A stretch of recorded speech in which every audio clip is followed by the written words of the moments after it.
I was looking. I got the Facebook group pulled up, so I was looking I for. thought we wouldn't see Tio anymore. Now he's back. What's going on?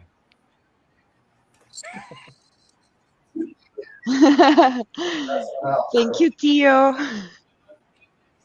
A round of applause for Tio then. Yeah. Thank you. Yeah. And he's gone. All right. Well, thank you everybody for joining us. And he's gone. All right. Well, thank you everybody for joining us on our very special edition of the Chaos Campus. Yeah. Thank you to Tio, especially for hosting for letting us jump on and host this. We got a very special edition today. We're celebrating Enscape's 10 years, which is crazy to think about. I know we've all been using Enscape for quite a while here, so we're gonna have some really fun conversations about our past, some interactions with it. We're gonna briefly talk about the history of Enscape to start. So we got a great group of panelists with us too, so we're going to share a lot of fun stories, and we're going to keep it fun and organic and interactive. So hopefully everybody's going to enjoy and have some fun with us today, and hopefully we can do more of these. So, to start, we'll just do a brief introduction of Enscape. So it all started back in officially 2015 when it was introduced as a Revit plugin. Phil, I think you were probably one of the first people they contacted about coming into Revit, right? Yeah, I heard about it, I think in June 2015. Yeah. End of June, way back when. early July. Yeah. Yeah. So it was started by two guys in Karlsruhe, Germany. Their names are Thomas Bellberger and Moritz Luck. Definitely had the pleasure of meeting them. Super great people. I think we've all had a chance to interact with them at events over the years. But yeah, so it started off as a Revit plugin. I remember using it with the Oculus DK2 way back in the day, back in 2015. Back then it was like the first time like you could go from Revit into VR. Like VR was still not even a thing back then. So it was really So it was really, really cool to and like I can go from Revit straight into VR like right away.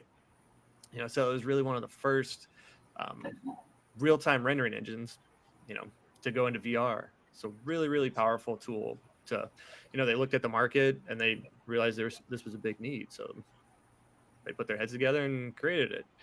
And then in 2016, it started growing. So then Enscape 1.6 came out, and they started introducing light view mode, which was really cool because you could see the lux values like a little heat map over it. And the more people started adopting it, they started going to shows and everything. So it started becoming more widely adopted. Then in 17 is when they started supporting SketchUp and Rhino. So those were really big things for those plugins as well too. Remember Dr. Photon? I remember going around to all these shows and seeing Dr. Photon, their mascot. Thomas thought it was great. Yeah, and then like the little orange cubes that they used to have at all the events and everything. Yeah. And then in 2017, Enscape 2.0 was released. So really, really cool. That's when that's when the keywords came out, so you could do grass and water, things like that. Yeah. It just seems like so long ago, back in like 17, being able to do that inside of Revit, and then SketchUp and Rhino as well. Yeah. And then in 2018, we introduced the Enscape Asset Library and then ArchiCAD support. So, all right. Yeah, it's just so crazy looking back at like when we started using about 15, 16, and then in 18 is when they got the Asset Library. That was such a huge thing. I remember showing up to one of the events, and then they're unveiling, the Asset Library, and we're like, no way! Like that is so cool. Like I can have nice, high quality assets, from inside of basically Revit. Like they show up as a low poly version in Revit, and then you could see the high quality version inside of Enscape. And then in 2018, 2.4 came out, and Phil, I'm actually looking at a picture of you with the team back in 2018 when they were growing, and Chaos had about, it was growing. Enscape had like 33 employees back then in 2018. so crazy to think. And then in 19 is when Enscape first introduced the NVIDIA RTX technology. So it became one of the first rendering engines to introduce the RTX technology back in 2019. So that seems like so long ago. No. And then in 2020, Vectorworks support came, and then it became even more of a bilingual. So So for German, French, Italian, Spanish, and Portuguese languages came out. That's when animated vegetation came out as well.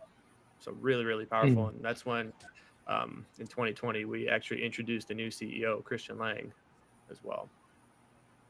21, Enscape got a brand new look. That's when Enscape 3.0 came out. So that's when we did the revamp the UI, revamp the logos. We had to say farewell to Dr. Photon, but then we introduced the Enscape material library. So that was a really cool one. You could actually have pre-built PBR materials as well. So, me being a huge material nerd, that was a big thing for me. If you guys know, I love materials. I would talk for hours on materials. 3.2 came out. We introduced a dynamic asset placement. So that was really cool because it was the first time you could actually place assets inside of the Enscape window and push those back inside of Revit. So kind of starting off this bi-directionality here. So really, really cool feature there. And then who remembers in 21 when we introduced Chaos this is kind of funny now. We introduced Envision, the live show, because back then shows weren't around. So do you guys remember Envision? It was before the merger with Chaos. That was our take on Days of Chaos, or the Chaos Days, or the Total Chaos. Total Chaos was the big event we were doing. It was amazing. Thousands of people. Yep. End users, partners. It was great. Everyone is asking about it. I cannot not wait for it to happen again, but I don't know. Yeah, I really want to, but it's a massive effort. So we'll see. We're doing something like a smaller version of this towards the end of the year. Just very cool. To spice things up, but like a very small format. Yeah. Very cool. Yeah, we did so Enscape back then did our version called Envision, which is fine now because we have the product called Envision. But we did our Envision conference, which had about 6,000 people, which was really, really cool. 140 different countries, but it was really cool because during that time we couldn't really all get together. So that was a cool way where we could actually have little breakout rooms and we could all just talk about Enscape or workflows that we're doing. But a lot of really cool sessions that came out there. And then following in 22 is when the big merger with Chaos happened. So that's when Enscape and Chaos merged, and also Enscape released its first Mac version. So that was a big year for Enscape. 23, we got a full-blown scanner, so that's where we could actually scan people. So that's where we're seeing more diversity, more people in our growing asset library as well. And then also in 23 is when we introduced the Enscape V-Ray compatibility. So that's where you could go. That was the first introduction, first thing that we did when Enscape merged with Chaos was be able to have Enscape assets and materials, things like that, be seen by V-Ray. In my house, that has grown since. 24, we introduced the Enscape the Chaos AI Enhancer. So that was another really big one that we introduced, Enscape Impact. So that was a really big feature for us where we partnered with a company called IES. So we could do building performance. Phil, you've done a really good article about Enscape Impact. That's your actual house, right? That you did it with? Yeah, it's a project I'm familiar with. So it turned out that it was correct within 1%. Like the energy analysis for whole building, I was like, I can trust this. Yeah, it's great. Awesome. Yeah, and then obviously it takes us to today, Enscape, or to 25, the decade of Enscape. So that's a brief history, and also just recently in 25 we kicked it off another way by having the Evolve Labs team join the Chaos family. So a lot of big things happening there with us. All right, so now they got the brief history of Enscape. Let's go through and do some introductions to see who we have, see the great talent that we have on our panel here. Stacey, you're up on the top. You want to start? Oh, sure. I've been working with Enscape for quite a while. So I was there at the introduction, the first firm, well, not the first firm, but one of the largest firms to work with Enscape. I think we had, Enscape was kind of, at that time, really, really shocked that, our firm was so large and we were trying to go down that route. So I think that we probably were one of the first ones to have to deal with, getting that.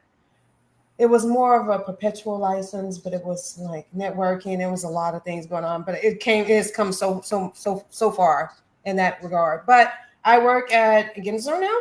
I am a design technology manager. So a little bit about me. I've worked in a visualization house as well and had my own rendering farm. So I've come a long way, and my background is in architecture and interior design. So I'm on that side of the coin. So thank you for having me. Yeah, thanks for being here. You've also done the deep dive series with us. So yes, yeah. Lighting. Like you said, Yep. you love materiality, and I love lighting and Yep. materiality. So, and those work hand in hand. So happy to be Exactly. here and happy to share tips and get tips. You always can grow. So yeah, thanks for being here. thank you. Chris, Madison, I see you're right next to Stacey. You guys want to go? Yeah, sure. I'm Chris Ortiz. I've been using Enscape since 2017. We actually used it at Starbucks. So I used to be a design manager in the LA design studio. So our area was the LA market, all of South California, Hawaii Islands, and Arizona. And we were fortunate enough to get Enscape 2.0. We basically made a VR room. And what we would do is every designer would design, and then we'd have the senior designers and design director come in.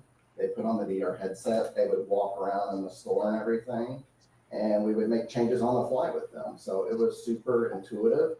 It was amazing for that. And so that was my first experience. And then when I came back to Texas, back to BLK where I work now, where I started my career, we had just started using Enscape in studio as well throughout the offices in 2019 from that. So it's been a really good experience. A lot of dynamic clients. I do a lot of specialty retail environments with the automotive sector.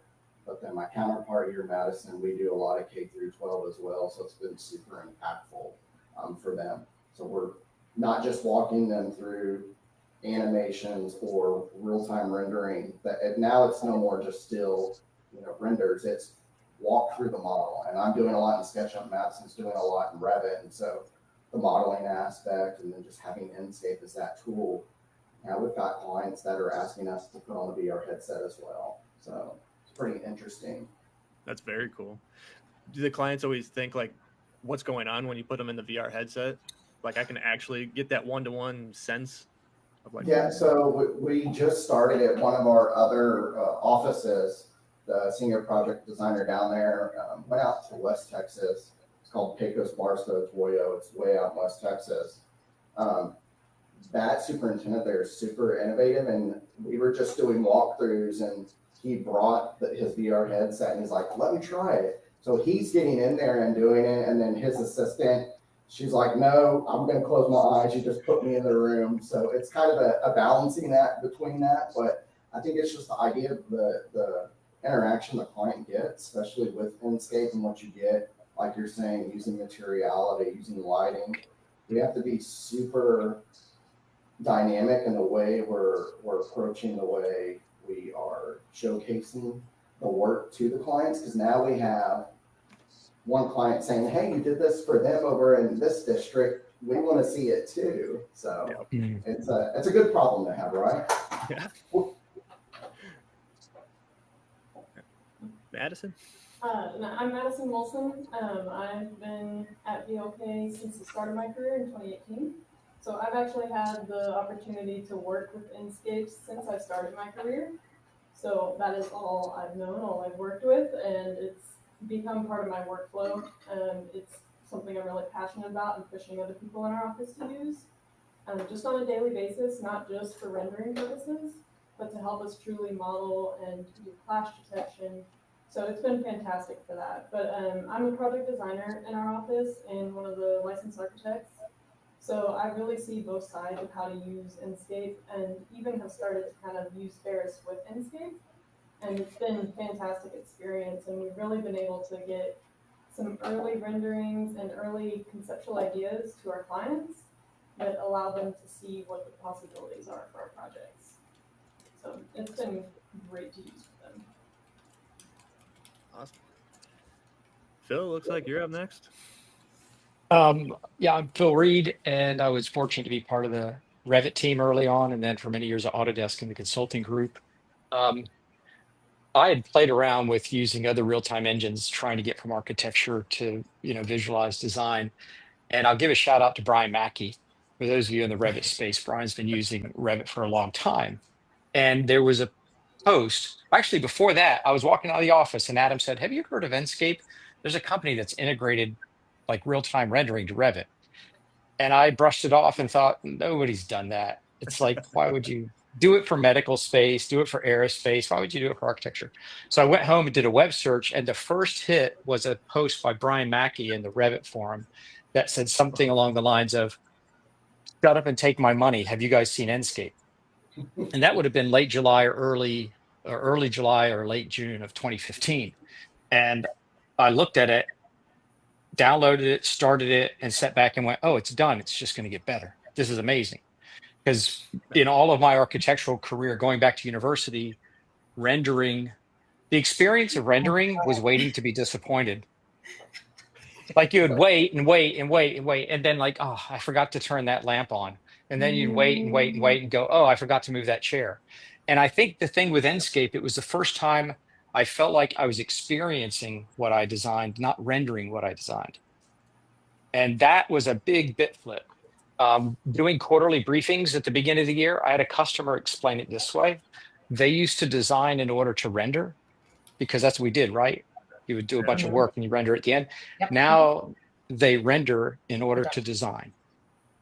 So they open it up. They open Enscape from the very first day and they experience the space and then they go and change the design. And I think that's an enormous bit flip in the AEC space, to render, to experience something in order to design it. So yeah, I've been privileged to, I mean, I reached out to Thomas. I sent him an email and said, I would like to talk to you. And my role early on was kind of a go-to-market partner. I said, I can sell, I can support, I can write, I can talk to the C-level, I can talk to a technical person. And at that time, I think maybe there was 8 people in the Enscape office, you know, but it was just the vibrancy of the space. It felt like being back at Revit again with all these young people with hope and expectation beyond experience. Mm-hmm. So it was great. And it still has that youthful vibe. I love it. I really love it. So that's Very my intro. cool. I think you showed it to me back when you came. So back when I was working at CTC. Yeah. So we were doing road shows. I would just get on the road and go do Revit. Yeah. I would do, you know, we'd set up a Revit user group and then I would go out and talk to firms privately and then do a Revit user group and then fly to the next city. But we also did Canada. The biggest trip I ever did was to fly to UK, arrive in the morning, take a nap, go to the Revit user group, and then get on an airplane and fly back. I'm too old to do that now. But that was the kind of thing we did. Singapore, Australia, New Zealand, all the built environments. Remember RTC, Revit Technology Conference, became built. Enscape was supporting those events, and we had high-level practitioners and decision makers. And we were kind of kicking the industry in the shins a little bit, because I know a lot of big firms who go, yeah, we can't use this because our rendering team uses Max. And other big firms would say, oh, now if we use this, we don't have to render anymore, because rendering was this thing where you made an image to print it out, to pin it up. And so, yeah, we were working early on to really go right to the end user. I mean, on the road, in their office, ask questions. And it's been amazing.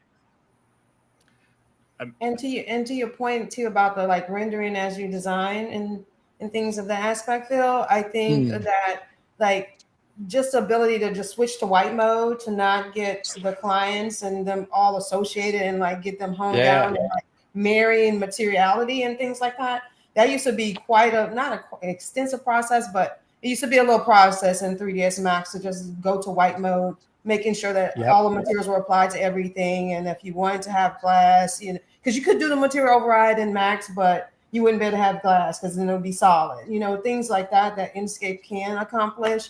And also the ability to be in those modes to like see model craftsmanship. It helps with like finding holes in model craftsmanship that people can't necessarily see quickly. Yeah, I have to, I'm a little envious of Madison's comment is that she's used Enscape her entire career. That's not fair. You should have slept.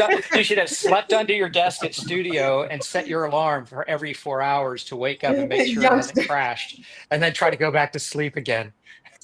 It was a thing. In college, just by the time I was in my career, Enscape was there. Yeah, the ability just to see it. It was such a just transformational, like not export, just see it. And if you don't like something in the moment, Yep. I would notice like the way door swings would occur in Enscape that I wouldn't see in Revit, and I was staring at the Revit plans all the time.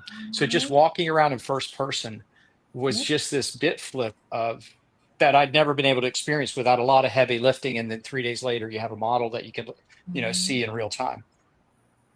I think the big. I was going to say, Stacey, it really did make a game changer from the idea of being able to walk around in a model.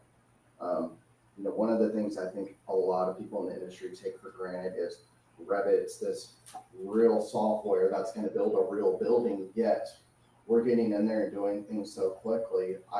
It's almost to the point where we stop communicating because we're just assuming somebody else is taking over a certain area.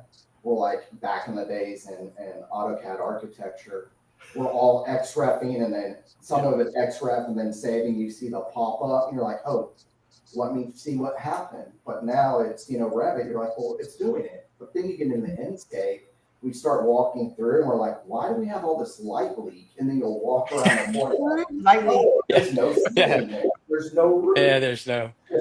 It really became a game changer. Like Madison is saying, multiple monitor displays, we have multiple floating licenses, we have a lot of designers, and we're using that as a tool not just to design, but to help them understand what they're modeling and why they're doing it too. So yeah, I know I've talked to back when we started doing it or showing it, was talking with a lot of like MEP people, and they're like, well, we don't need rendering. I'm like, well, check it out. You can just literally hit the start button and you can walk through your model. You can even, they're like, oh, because again, we don't care about what the materials look like or assets. Like, we just want to be able to walk through our space. Yeah. And we know how MEP people get. They're like, I want to look at my pipes, my ductwork, all the other stuff. Like, look at the beauty in that. You throw a metal material on there, and it's reflective and everything. Like, I've had my structural engineers start requesting the EXFs, so we will export and send them Enscape models so they can walk through and look at what materials where. They love it. Yeah, it's not rendering in that sense. That's where I think it's more of this kind of, it feels like this emotional experience. And my first impression was I had somehow created something that was in excess of what I had created. Like I was getting more out of it than I put into it. Like it just looked so beautiful. And I've been staring at the Revit model and had never experienced that. To Stacey's point about white mode, I always like the process of setting up lighting in white mode so you have kind of a neutral environment. Otherwise, you have dark materials that absorbs light and you tend to overexpose. But in white mode, it's just nice and quiet, nice and clean. And then once you get your light set up, switch over and look at the materials. And to me, that's the more natural way to do it. But I had not seen, when Revit came out, when SketchUp came out, and when Enscape came out, those were like really seminal points in my career where I thought, oh, this is going to be impactful. And it's not a common experience. People still talk about Enscape like it's this, that they say things like, I love Enscape. Like who says that about software? I love my software. But That's true. Is it crazy? It's like, true. how is that? I love real-time ray tracing. Yeah. No. Well, it got so bad to the point where say again, Chris. Render nodes and stuff like that. Real-time ray tracing is something I love now because it's just the technology aspect of it. Yeah. Like you said, Phil, just sitting there doing a render on a render farm using CPUs, and then there's one little glitch. Or there's one light, like you said, that's not turned on. And you're like, shit, I just wasted 4 hours for one frame. Where literally now you just click of a button, you're walking around and you're looking, you're like, oh, I need to fix this wall. Then you go to your other screen, whether you're in Revit or SketchUp, and kind of do that. It's so efficient and effective in what the software does, comparable to how things were 10 years ago. It's just, it's night and day. So someone like Madison that's used Enscape her whole career has Not fair. no idea kind of the frustrations we went through. You're running renders over the weekend. Well, the electricity glitched and you're down, your render farm's down. Walking up to the office, because I used to live really close to it, and switch it back on and go back and start over again. It's just, it's night and day. It truly, truly is night and day. Have you guys experienced this? I like Enscape because I feel like I can go slow. Like this thing that would happen in production where that you have to have renderings on Friday or a presentation on Friday. And so you have to cut at some point where you just go, okay, the model's close enough. It's Wednesday, middle day. Now we can cut and start creating these renderings because we have all this production push. And now I feel like, no, I'll just keep designing till as late as I can and then push start and walk into a meeting or start a webinar and just walk through so I don't feel this anxiety about having to do all of these things in rush mode. I think. And you started in Max, Stacey? Yes. Oh, actually, Viz. I'm gonna date myself. Okay. Yeah. Yes. And Form Z. Yes. 4D. Yeah. Yep. Been down those roads with the different machines all lined up, and they all like doing distributed bucket rendering. Nightmares.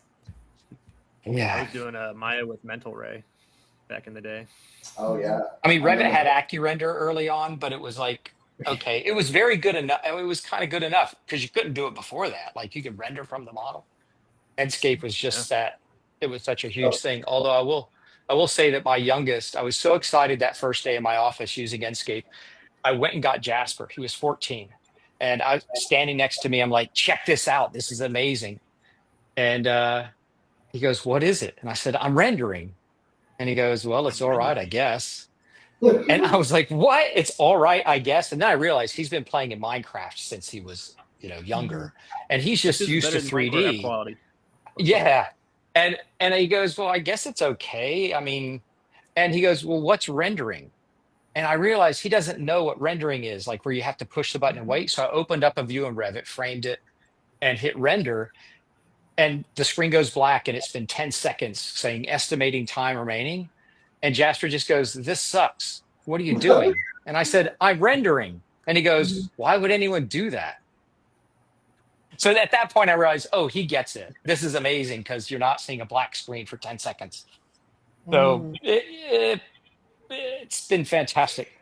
I love that it's become so successful, and Thomas and Morris are on to new things, and Christian's on to new things. Stefan's in. We've got it's a big organization now. How many people total do you think, Kalina?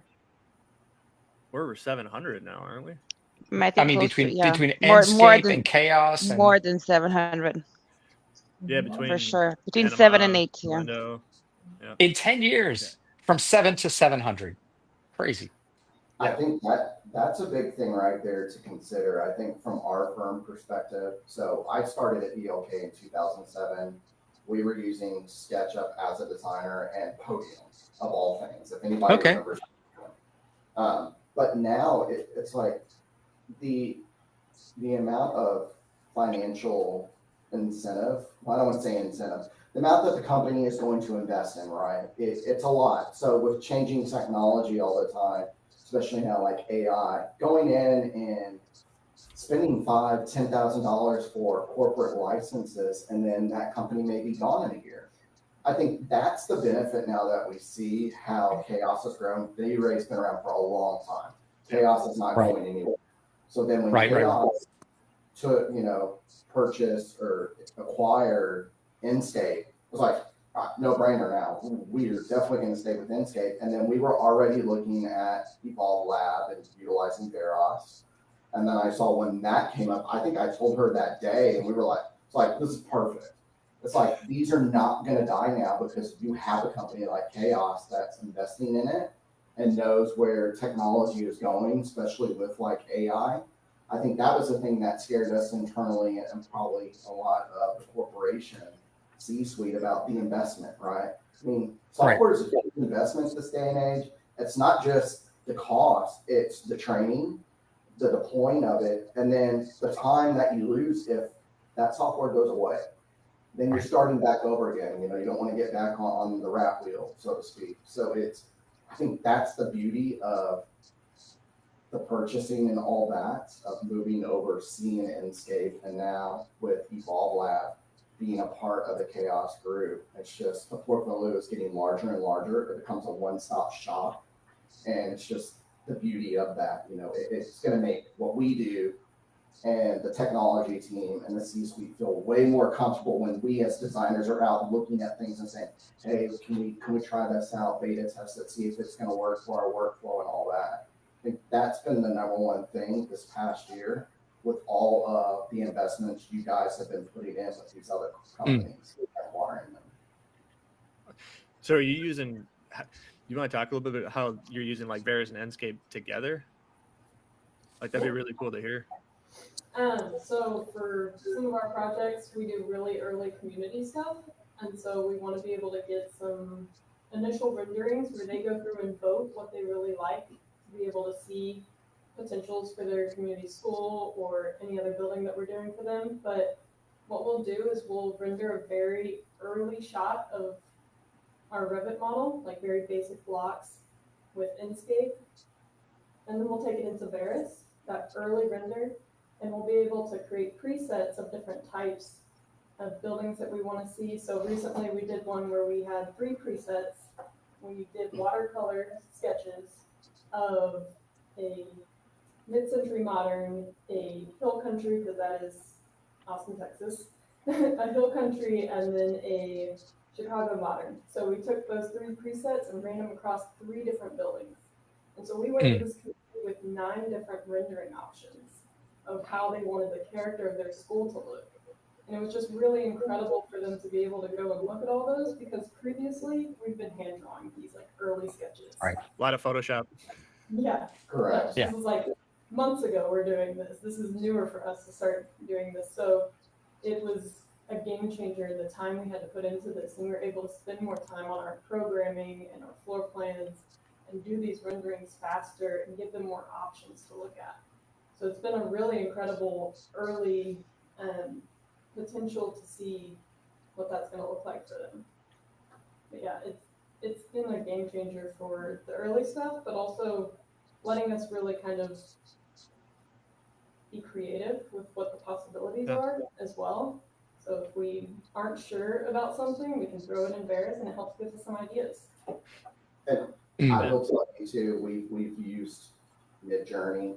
Yeah. And to me, like Midjourney's crawling, like using Veros as like running a marathon, comparable. You know, Veros is strictly driven towards the AEC market. You know, it's real time. You're doing that, like Madison is saying, you're being able to mass the model, put it in there. Now, Midjourney has some great qualities about it too, but just from the perspective of having the different amount of renders you can deploy at one time, having the 4 nodes be able to do that. Again, like Madison was saying, to do those 9 different looks and feels, that would have been 9 designers originally. We would have went off and went that way.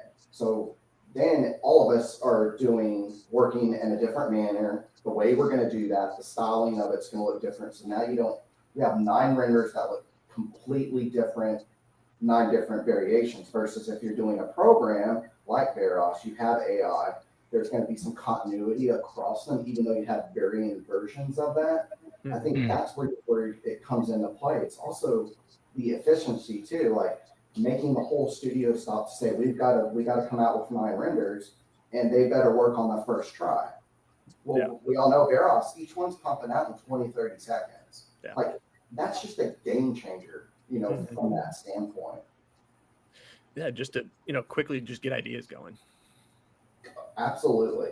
And I think I'll be the first one to say that I was a huge skeptic of AI. I was like, this is not going to be, it's going to steal all the creativity, this and that. It's not that. Once I got into Veros, now I'll say Midjourney was just a pain in the ass. Like, I don't want to put in all this verbiage to tell me exactly what it is, you know? Yep. But you get to Veros and it's like, here's a prompt window, here's some predetermined prompts for you. You can customize them. You have multiple renders. It was very intuitive, and it made me feel relaxed. And I know that feels weird, but it really did. Yeah. And so it's like I can go through it. And then Madison's like, hey, come check this out. I'm working on this project here that's local. I'm like, oh man, she's like, showing me into that. I'm like, it's just the comfortability of it. It's one of those things, once you learn how to prompt a bit and use the presets, it just becomes very, very easy to utilize it. And then now it's becoming part of our everyday workflow, especially on those early renditions that we're trying to do for clients. It was fun too. As I was working on those, I had a couple people come by my desk and they're like, hey, I have to send out a render tomorrow and I haven't done any materials. They're like, could you maybe just like throw this Enscape render into Varus and tell it what I want? And so I had to do it real quick for them, and they had a render for the next day to go. So it was really incredible to do that so quickly for them. Yeah. No, that's awesome. I think one of the big things I liked about it was I could sit there and sketch something. If I'm talking with the client, I can just literally, like, we're just like, oh, hey, let's make, just something like a couple boxes here, like we did an example with like a napkin. Like we're just at a coffee shop, just sketching, and then take a picture of it and throw it into the web version of Varus, and then just start prompting like, oh, that's a cool idea. That's a cool idea. Yeah. Then go into Revit and start blocking stuff out like you guys are saying, and then kick it over again to Enscape and then Varus. Hey, Stacey, or actually anyone, have you guys experienced this kind of thing when there's a technical shift and the specialist, who's the wizard, kind of feels a little bit threatened by this new technology for common people? Is that you? But Stacey, you started using Viz. You were using Form Z, so you were in the wizard class, and all of a sudden Enscape comes out, but you don't speak of it like you were threatened. You were like, oh, this is an amazing. What? How did that happen? I feel like if you stay ahead of it, if you try to stay like always in the know, that you don't really feel threatened, because I see all of these platforms as just tools in the toolbox. Like, this hammer is probably just getting a little bit numb or getting a little bit soft. I don't know if hammers can get soft. They can't, but this hammer is getting soft and this is the new one. So I think if you're malleable at that level, that you'll never feel threatened. You'll just be like, okay, this is a tool. I just need to like adjust it. I need to see where it's lacking and where it can improve, but also where it fills holes from prior things. So I think if you just embrace the one hole or two holes that you find in the thing that you're currently using with something else, then you can watch that thing grow. So I think it's about finding those voids and then honing in on those voids, because that, like you said, real time had not existed. So that was just like a new thing to try. And so and it's actually fun to me to watch a software evolve too, from like seeing it from where it initially started to where it goes. So I think that's part of the fun aspects of design technology, to be honest. Chris, you've seen where you show new technology to a room full of people and the specialists in the corner get a little bit threatened. I mean, to me, Enscape is for common people. It's like, oh, I've already figured out how to model in 3D. I can use Enscape. Whereas I spent a lot of time trying to learn how to render, probably since the mid-90s. So much time. And early on, we would show Enscape to big companies, and people would go, oh, but if you look at the reflections, my reflections are better. Or if you look at the grass, my grass is better. And somehow all of that just went away. I mean, I think for a lot of companies, Enscape is very good enough. And then if they need that extra tweak, they use another tool for a specialist, either internally or externally. But it's so good now. I've got early renderings from 10 years ago, and I thought they were amazing. And now I look at them and go, oh, yeah, they could have been much better. But I was just so emotionally attached to it. Think of the amount of money invested in, we'll say, one render blade, right? That was sequel based back in the day. I mean, you're talking minimum $5,000. You can now get an off-the-shelf desktop computer. You don't even need a workstation. Get a typical desktop. You go get an RTX card. It can be a 2070, which I was running just a couple of years ago. I'm now on a 3070 Super. I'm not even on 40 or now the 50 series. 50s. It was such a game changer, the technology. And I think that was the hard part is, you made a huge investment in this hardware and this new software is coming out. You're like, I don't want to spend another 10 grand. I'm like, well, time out, hang on. You're not, all we need is $500 to go buy a graphics card. Like, well, we need IT to do this, working for a corporation. Like, that's fine. You know what? I'll go buy the software myself at home and I'll render stuff out and I'll literally walk into my office the next day with things.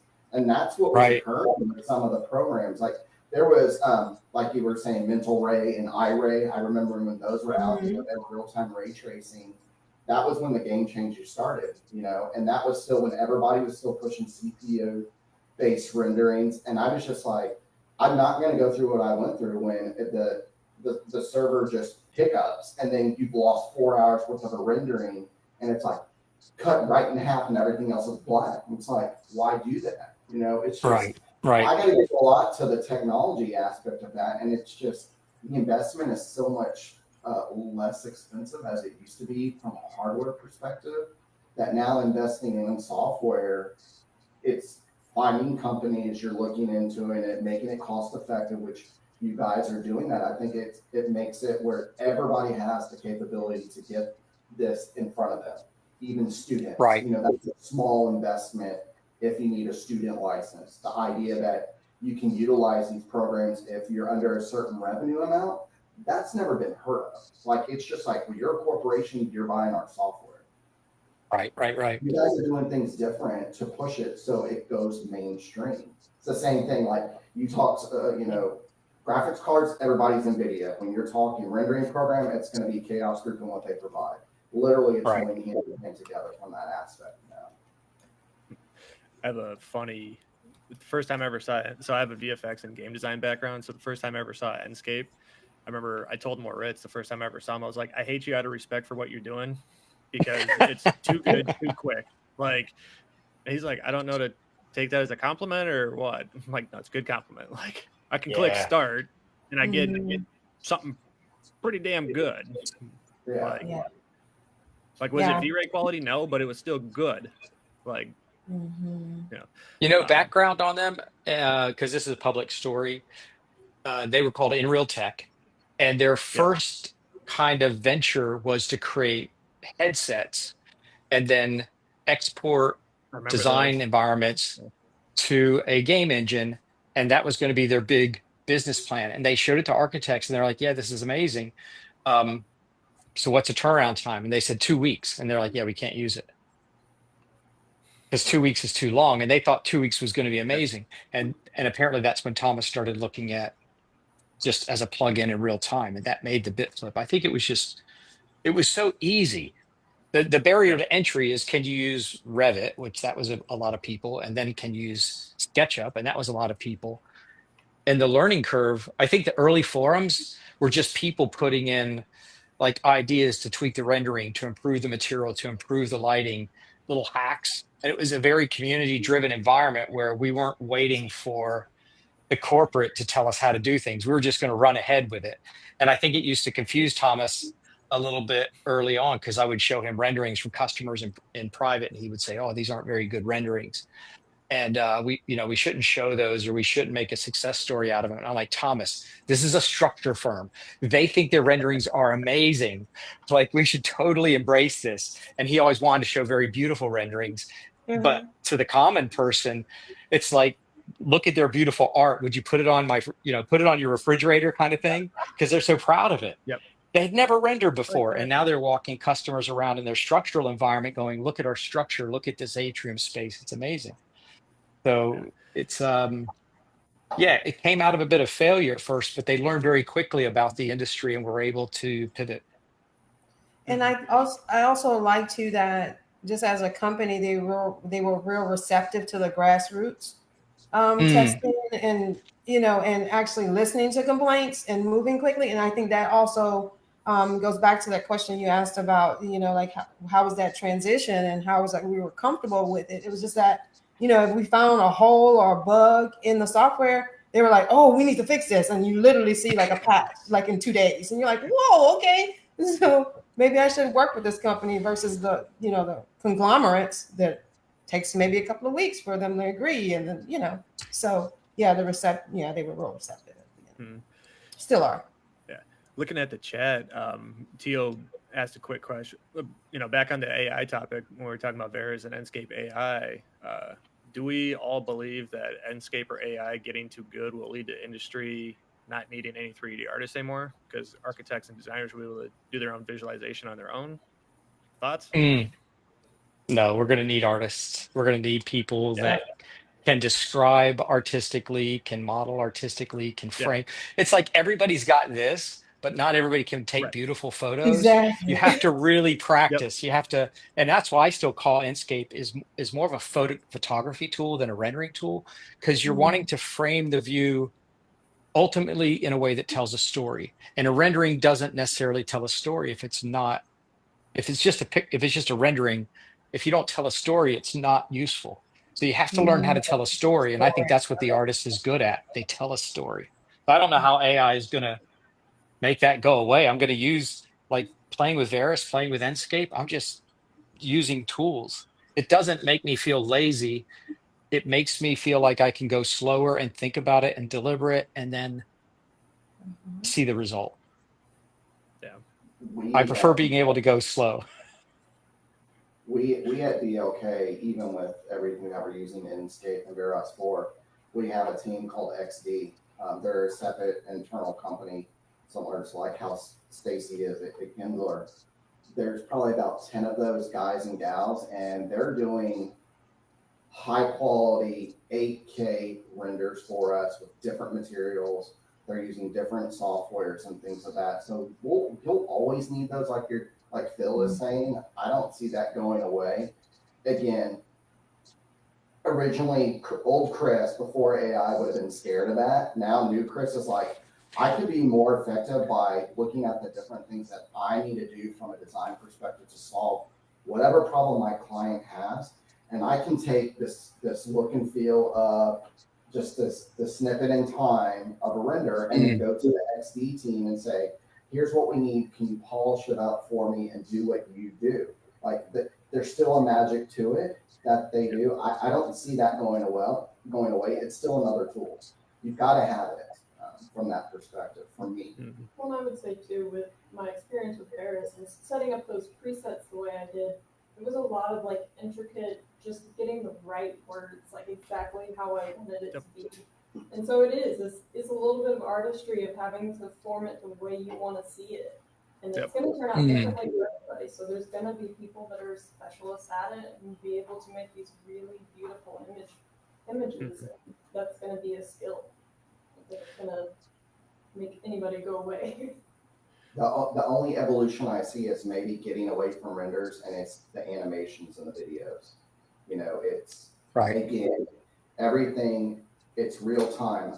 Amazon's killed us, man. It's like, I'm ordering this and it's going to be here in an hour. So it's like, here's my design building. I want to walk through it, right? It's not, I don't want just this one view.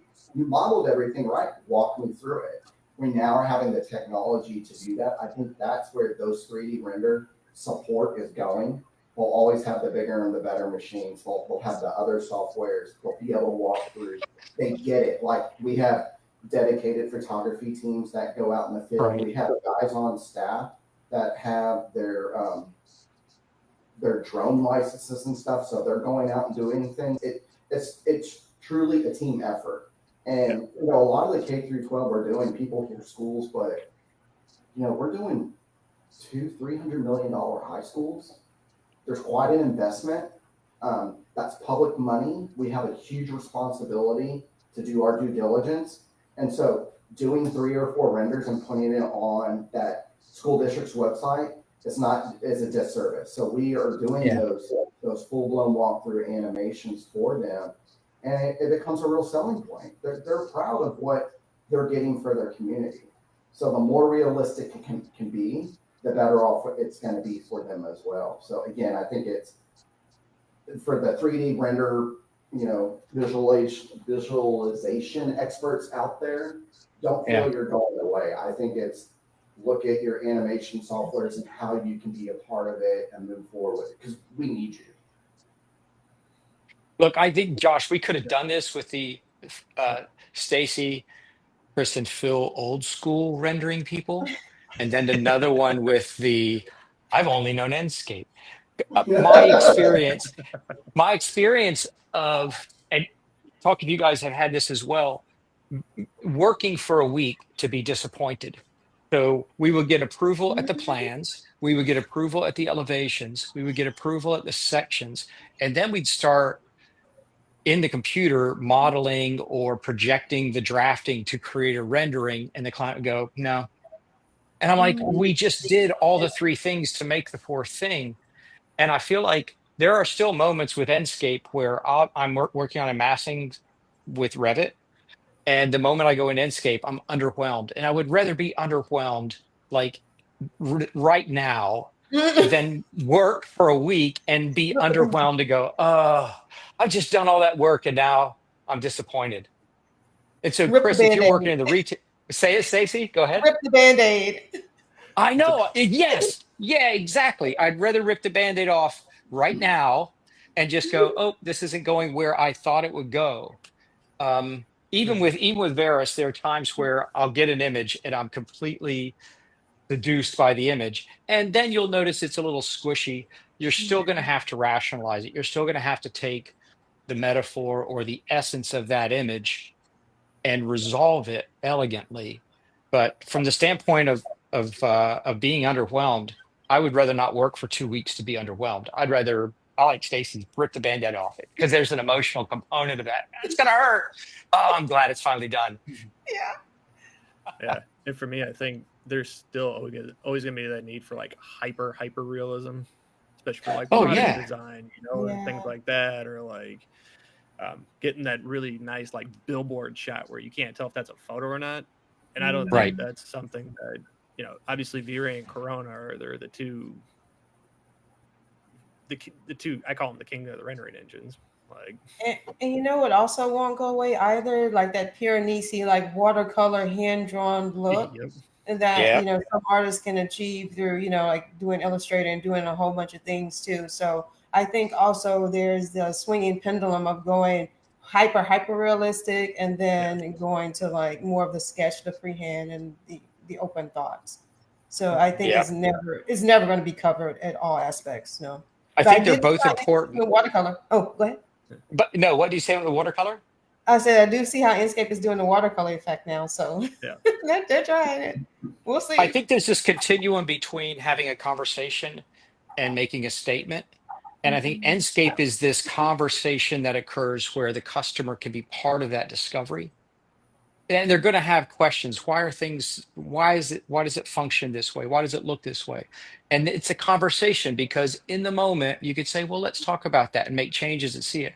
And then you have V-Ray and Corona. That's a statement. That's meant to be a very final product. And that's just the nature of human conversation. Like sometimes we're having a conversation and sometimes we have to write very careful, specific legalese. They're all important. But what Varus is doing, and Josh, the way I framed it, where V-Ray is for wizards and Enscape is V-Ray is for people that know how to model and know how to render. They're the wizards. And then the muggles are the ones that know how to model but don't know how to render. And that's Enscape. That's a bigger group of people. Now we're at the stage with Varus for people that don't know how to model and don't know how to render, but they know how to describe and they know how to sketch. And there's a gesture there. And I love the way that Varus will take a gesture and turn it into something that I didn't intend, which becomes an interesting discovery as that kind of iterative process. Yeah, and again, for on the high-end visualization, I think again there's still going to be a need because you need to know those intricate little details to really with Enscape you can get really good. With Varus you can get really good, but like when you talk about index of refraction and those types of things, like that's still where some architects might know that, but that's where like the visualization person like really shines. You need really good expertise. Yep. Yeah. How is light bouncing off of certain elements, like a certain type of marble or wood? Like how are things interacting, or all these different render settings, like global, like getting back into the V-Ray and Corona settings, global illumination settings, all the bounces and things like that, like all that stuff. When you need to get to Max or Maya or Cinema 4D or anything like that, like when you need to do that higher quality, like that's where that's again with the VR scene coming out of Enscape, at least you can have that option to go you can keep the architect interior designer still in line with the ArcViz artist, because you can get, because that might be a cool little thing to talk about too. Because before then, trying to get a model from Revit into 3ds Max, it was kind of a pain to do. Your ArcViz artist would hate you because they'd have to remodel the whole thing and retexture the whole thing, especially if they're using V-Ray. Whereas at least with the VRC, you could give them a good starting point, because all the materials, geometry come across, things like that, so they could have a good foundation to start from. So it kind of further, it keeps that collaboration going. Like they can see what you're thinking and do what they're good at. Was there anyone feature in Enscape where you just thought this feature is amazing? Is there something, any particular feature that you remember that just really hit you? I was just about to ask that, because there is a question about what's our favorite Enscape feature. Stacey, you want to start? It could be from any point in time.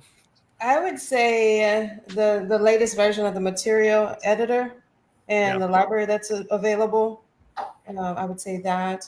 Also, the most recent one with doing more photorealistic materials. I really, really like that aspect. And I would also say, I think those are the main ones for me, to be honest. Yeah. Chris Madison? Asset library for me. Yeah.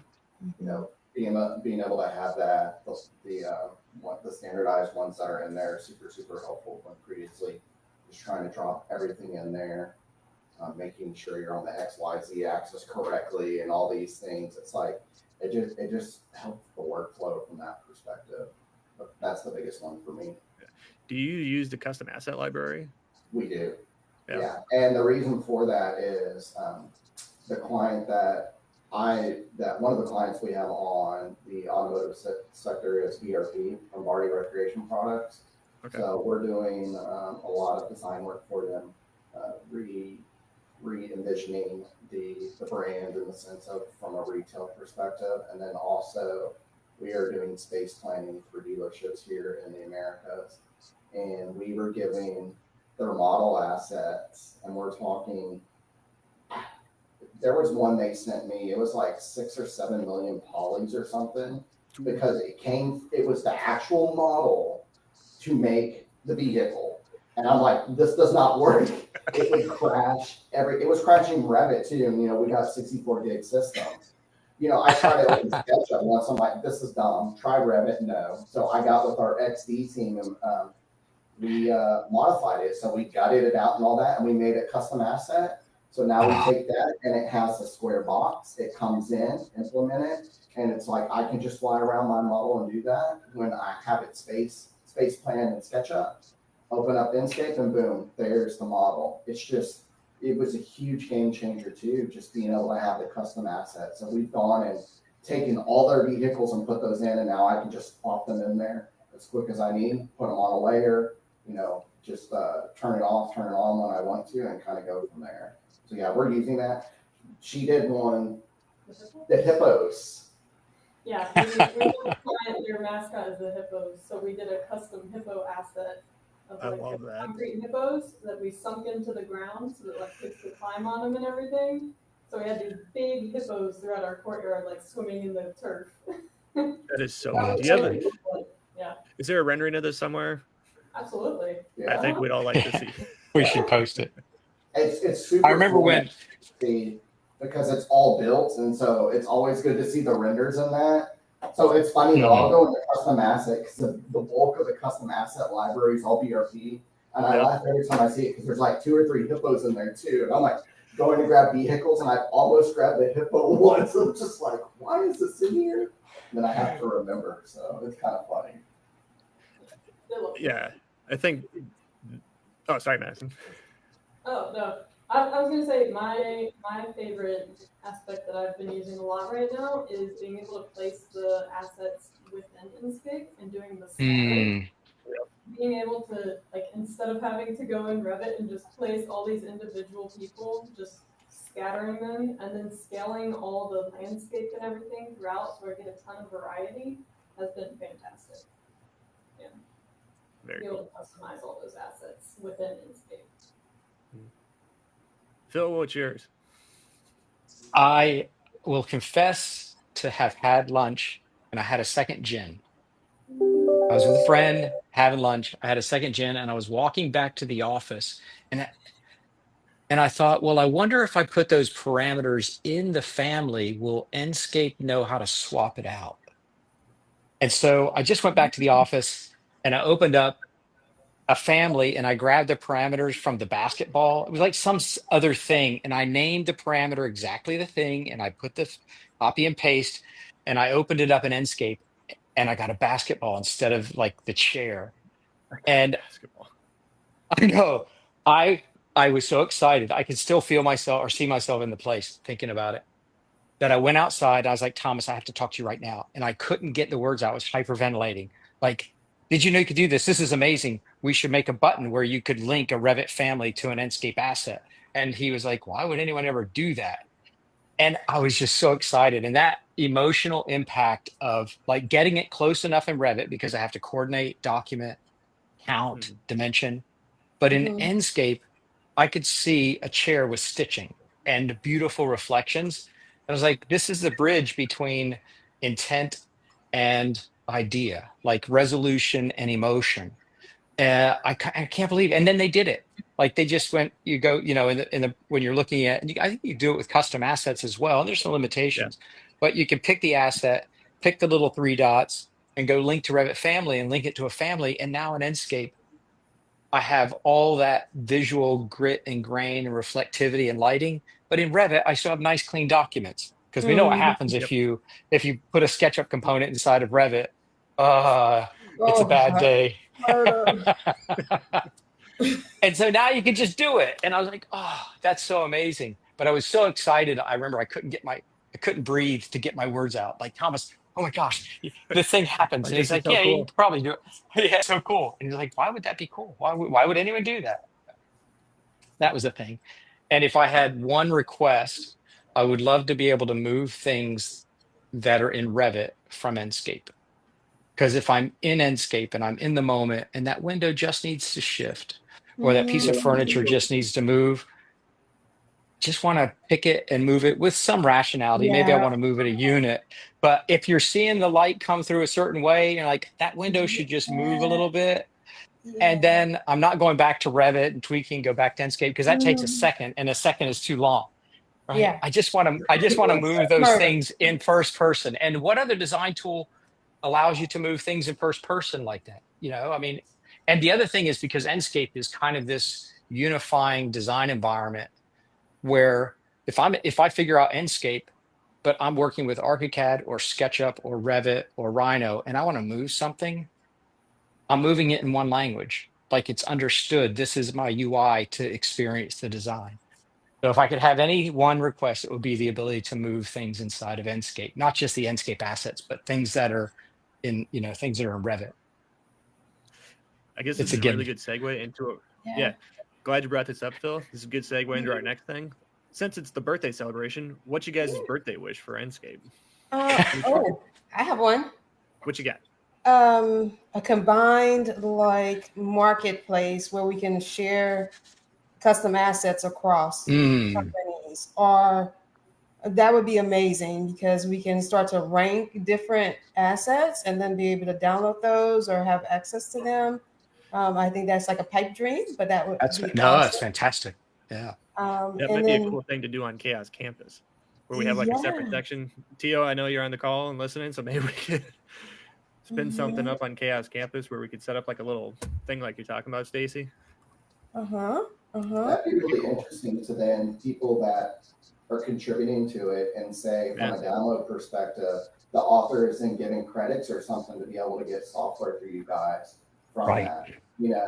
That way there's some ownership, that there's some incentive for that.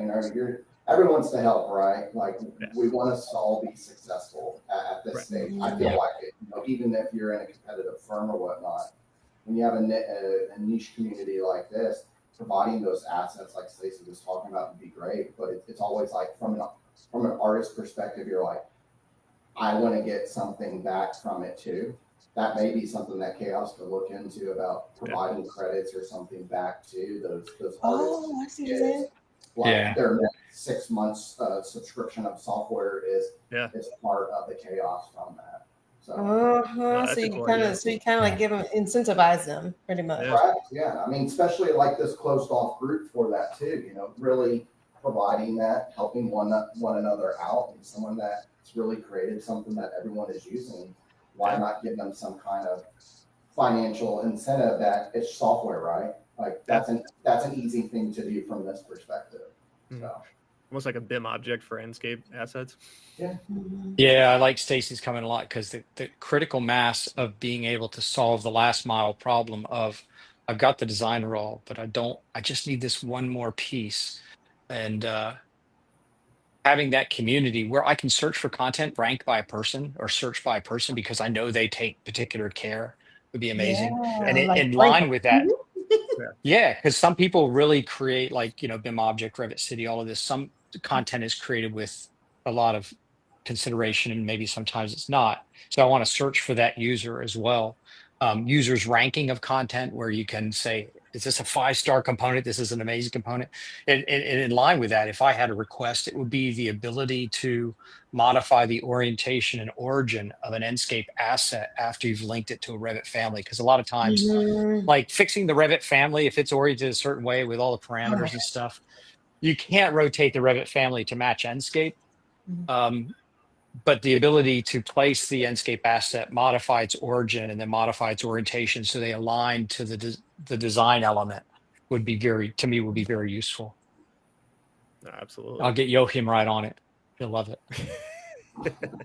Don't shoot me, No, it's great. Well, I can't imagine we've gone 10 years and we don't have, an Enscape warehouse. It's Well, maybe now's the chance. Chris, Madison, what you guys more birthday wishes? I had one, but now I second Stacey's. So, but one of my initial thoughts was that it would be nice. So when we have a lot of younger staff or something that is trying to do a render for us quickly, having some like custom or preset lighting options for them to choose from, like kind of getting what the best ambient sun and artificial brightness is for that time of day, just for a general quick preset would be fantastic. They just do something real quick and then I have to go back and forth with them trying to get them to change it to where I need it to be if I'm not able to be in there with them. So it would be amazing for them to just be able to click something that would get them real close. Very cool. Yeah, basically, so, when you're team-based and you have some emerging professionals like Madison was saying, you offload the renders to them. But the model's all at the same level. It's always, again, it goes back to what Bill was saying about the artistry, about things like framing and all that. That is probably the biggest hiccup we have right now. So being able, if we're out with another client and part of the staff is back in the office, still to say, hey, go into the model. We have the prelim set up. I need you to do a render view V6, for that. That could be a game changer from an efficiency factor. But then also having the verbiage in there so they understand it too. I think that's one of the things from making sure that it still become a learning tool. We don't take that for granted. Again, it's the idea that creating everyone as an expert, not just having that one expert. I think having that, what she's talking about, would be super beneficial from that. No, I agree. I love all that. That's super cool, and hopefully we can do it. I'll say one of my favorite features so far has been the QR code feature. Madison, Chris, you guys using that? I haven't used that yet. Oh. Well, here. There's an architecture firm that puts QR codes in every room of every floor plan, and it links directly to the panorama, and their contractors use it to understand where the paint changes, where the material is, and it's used for constructability. It's not just a design, it's not just for rendering. It's like they need to understand this complex elevation. So they're like, oh, we'll just create pano files. Yeah. So it's does this one work? Yeah. Try and scan this one. So even everybody that's watching this live, like, you want to try and scan this, like I love Enscape since the very beginning. But this is probably one of my favorite features. it's something small, not really small, but like just to give clients another form to be able Oh wow. to experience the model. Gosh. Yeah, it works. It works. Wow. Yeah, like It works really, really well. Okay, cool. Yeah, and like, you know, I've done renderings in the past, and then like try to do the same thing. Like, how do you get these models to your client? Well, then you have to like go house it somewhere, and then you have to go find somewhere to generate a QR code. Whereas Enscape's just doing this automatically. Wow. Like, I think this is such a cool feature. Yeah. This is actually really, really, it's another great solution for those people who refuse to put on the headsets and they find them is dizzying for them. Yeah. It's another alternative. Yeah. Well, like I was taking my daughter to her basketball tournament and we were coming up on this new development. So they got the big board out front showing you renderings of what it looks like, but then there's a QR code slapped on the side. I was like, oh, so I scanned it and it takes me to an Enscape panorama. So it's like, it's just a cool way for people in the community as well to interact. Because you know, like you see the development going up, you see the rendering, you're like, oh, that's cool. And then there's smaller renderings of like what each space is going to look. But if you could actually have it on your mobile device, like, oh, hey, that's a cool takeaway. You know, or even like on websites, things like that. But so I love this. Have to look at this. That's a good one. I think Madison and I were both unaware of this. So see, we may be quote unquote experts in one aspect of it, but we're also new in others. So I appreciate that. Yeah, I absolutely love that feature. That is just such a cool feature. There's so many little things that just give you a kind of a joyful feeling without heavy lifting. And it's not common in software, where software actually gives you a feeling of joy. And when it heads in the right direction again, you get another feeling of joy. And I think Enscape just had that early spark, and it's still there. And it was one of the first things I saw, like bringing video game technology to the AEC industry without having to be a video game designer. Remember when they introduced animated textures? I was just about to say that. Like crazy. Like, was it 2.9? Yeah, I think Enscape 2.9. They introduced video textures. It's like, wait a minute, I can have. But there was someone that took a SketchUp environment and they recreated the intro scenes to a video game on transparent planes. Like, I am amazed at what people are doing with Enscape, which is not a sophisticated rendering tool. And you look in the forums at the fit and the finish and the attention to detail and the subtlety of lighting. There's an attention there. They've become wizards using Enscape in a way. But the animated textures was just another thing that I didn't realize I needed until I had it. Yeah, that reminds me.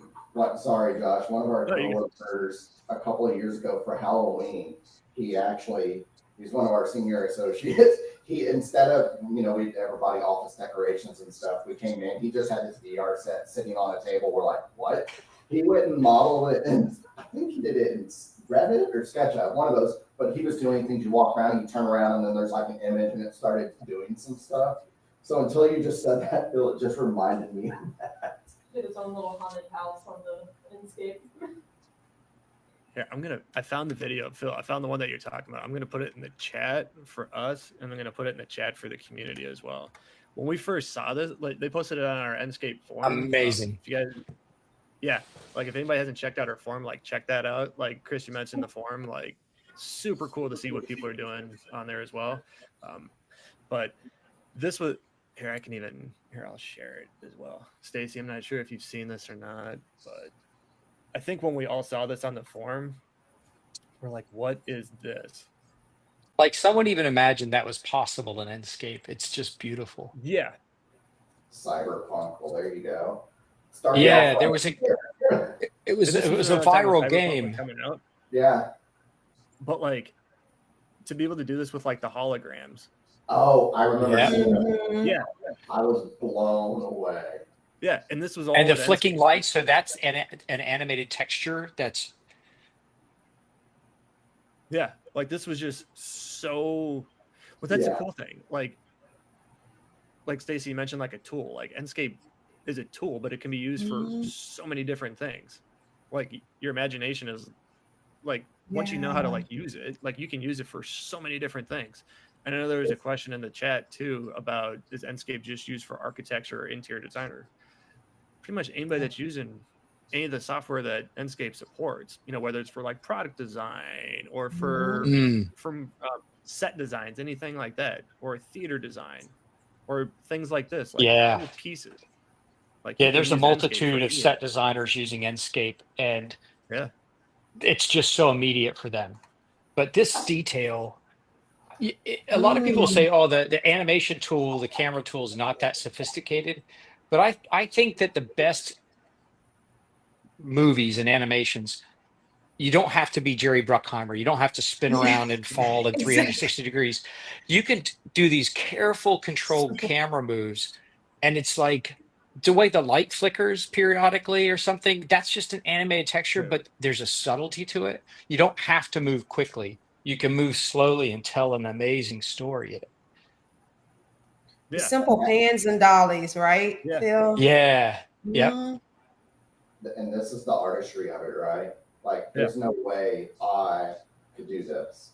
It'd probably take me a lot of time to learn to do it. I could, but again, this isn't my skill set. So I would be going to that artist person and saying, "Hey, we're trying to do this.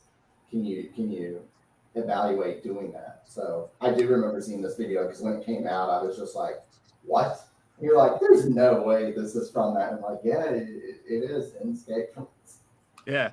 No, I remember our firm like manager Damien, he sent this to us and we're like, what in the hell is this? Like, this is amazing. I love the way it feels threatening and then it feels inspiring. It's like, oh man, I thought I was pretty good. I can't do this.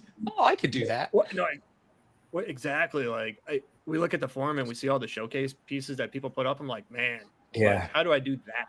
Like, but again, that's where like those attention to details come in, like that those little tweaks that really push it that much farther come in. But they're super, super talented people all over the world, and that's the thing, is just getting connected with the others. You know, again, if you have that expertise, just driving to it. So again, it's like saying that something like AI is gonna deteriorate the industry. I don't see that, and that's a really good example. I mean, that wasn't even AI, that was just Enscape. So being able to do that, it's someone that takes the time to figure out how to use the tool in a different manner that may not necessarily have been focused on that. I think that's why we have wish lists, and you see things, the work in progress on the forums from that. And like being part of this chaos group, you know, I just signed up for it. I was unaware of it, because I think now in my life, I try to get away from Facebook, but there's an incentive, right? It's for me to see what other people are doing around the world, not just in the more like this space. It's the reality from a technology functional use point. Everyone uses, you know, Facebook from that perspective. So being able to go in there and look and see what others are doing, it still sparks interest and creativity too. It's not just another software like Veros. It's individuals, what's happening up here, to be able to translate that as well. Yeah, I think for me too, like in the chaos community, just seeing the different parts of the world and how those different cultures and different styles of the world do renderings. Amazing. Like, you know, versus like how it is in the States versus like in the European market, South America. Like, it's just so cool seeing and just being able to see everybody like post about it or like share their knowledge. Again, that's another cool thing about this industry. It's so tight niche. So going to all these events are so cool because you get to interact with people and everybody just wants to knowledge share and help everybody grow. Chris, like you mentioned, like, do you guys go to like, I know Phil, you come to a lot of events with me too. The AI, AU. Yeah. Chris and Madison. I love to see the people that are embarrassed that they got recognized for doing a cool thing. It's like, you did that thing. Like the person that created that video. I'd love to meet them in person. And sometimes they're a little bit of an introvert. They're like, I just do a thing. It's no big deal. But when you finally get to meet them in person, you just feel so happy. You're like, no, you inspired. That was fantastic. We at VOK, we do a couple of different trade shows and things like that. A lot of it's really education driven or automotive driven. I think now with the way the technology has gone, I'm actually in our internal AI incubator. I'm one of the co-chairs with another one of the designers down in our Houston office, and we were talking about going to different events, looking at things differently, going to the NVIDIA conference, going to CES. It's being diverse in what we're doing, not just driven one certain way. We need to get on the other aspect of it too, with the software, the hardware, the software, understanding like-minded people. I think it was just something originally we weren't driven towards. I think now we have a dedicated technology team. They brought on this amazing guy in the house, and he's developed a team with BIM coordinators and just all these specialists now. I think it's one of those where it's just sky's the limit to where we're going and interacting with them. But yeah, it's the growth aspect, which is a good thing. Again, you have to evolve with it. Again, I'm that guy that did not want to evolve, and now I don't want to say embrace. I see it. It's not scary. I can use it for my benefit, and how can I do that? It's the same thing with having other departments, having a marketing department, having a technology department, having an XD experience design team department. It will help me offload to go into those specialists so I can go back and start on that next project, right? It's just always moving forward from that perspective. I'm also curious to know, like, do you go to smaller events as well? And in general, like, how do you keep in touch with people in a similar field, smaller communities, not just like big scale events? Do you attend such ones as well? We have some smaller community things like within Texas. So we have like A4LE, which is for education environments, but it's a lot of architecture, engineers. So it's a great opportunity for us to share, and we walk through each other's projects, show presentations. So it's an opportunity to share with others and just learn from each other. But that one's a great opportunity that we do a lot here. And then there's some smaller things as well that we do with students and teaching them these softwares and these skills so that they can kind of learn what they want to do next in their careers as well. Yeah, so my background's architecture. I'm not a registered architect. I'm actually a registered interior designer. And that was driven when I was going to Starbucks. It was about, third place, understanding your environment and what that is. And so this past couple of months, and then IIDA for interior design, did a mentoring program for 3 students that were local to here. And I think being able to show them, I showed them Enscape. They were using Enscape. Nobody was using Veros. And so it's like, hey, let's open up one of your projects. And we put it in there. That to me was kind of an aha moment for them to be like, they're using software, but they're so constricted into what they're learning from an educational standpoint. For them to go out and look to see what's out there, it's just from a time perspective and sometimes from a cost perspective, it's very difficult. So I showed that to them in one of the mentoring meetings, and I was like, what if we did it like this? And we just did a prompt, and she was just like, what? So it was one of those where I gave her those images, and it was just like, it helped her look at things differently. So I think from an educational standpoint, like wanting to connect with the local students when they're coming up, again, not being scared that they're the new cream of the crop eventually. It's what I can do from my expertise to give to them to help train them, and vice versa from that aspect. So we do some things around here in the Austin area. We have an office in Fort Worth, in Dallas, in Houston, San Antonio, and then we have an office in Virginia. So we're diverse in Texas. Stacey knows this, like that's a wide spectrum because Texas is big from that. But it's, we're always trying to get with those students. It's who's up and coming, what's being taught from that perspective. If they're not seeing the programs that we're using, can we go ahead and impact them to see that? So, hey, Chris, I reckon that some professors think this kind of technology is cheating. It's too easy. absolutely. Yeah. And how would you frame it in a way of saying it's not cheating, it's actually more effective, and because of this? Like, why should they use this in university? Why should they explore this and understand it? I recently saw a video of a teacher being asked that same thing. She was asked, like, how do you prevent your students from cheating and using AI? And she says, I don't. Like, it's the future. It's what they need to learn. Instead, I teach them how to use it better and how to be able to be specialists in it and really know what the flaws are as well. And so I think that's more what it is it's important for them to use it because it is future. And how can they become specialists and know what they're using? So it's not shouldn't be viewed as cheating, but an opportunity to learn. Yeah, use it. I remember the debate at university where we were rendering by hand and then people started rendering the computer and the professors would say, oh, no computer renderings for this because, by this weekend, I need to have 3 hand delineations and such. And then somewhere along the line, the wave just overtook it. It's like, no, rendering is not going to destroy rendering. It's okay. I'm just expecting that same transition around AI where we're like, oh no, AI is too easy. And then you find out, oh no, you can get disappointed in AI, or you might have to be accountable for something. And so to actually embrace it and to teach people to use it well. Like, don't think that it's cheating just because you're using the computer, but to be accountable for it. You're not taking a shortcut. It's like, oh, you like that AI? Now model that. Now make it real. I think it's one of those in school to understand when you get out in the workforce, it is collaborative. It's team-based. It's not. That is, yeah. I will say when I came out of school and I came to BOK in 2007, I had the biggest head as a project designer. I thought I could do it by myself.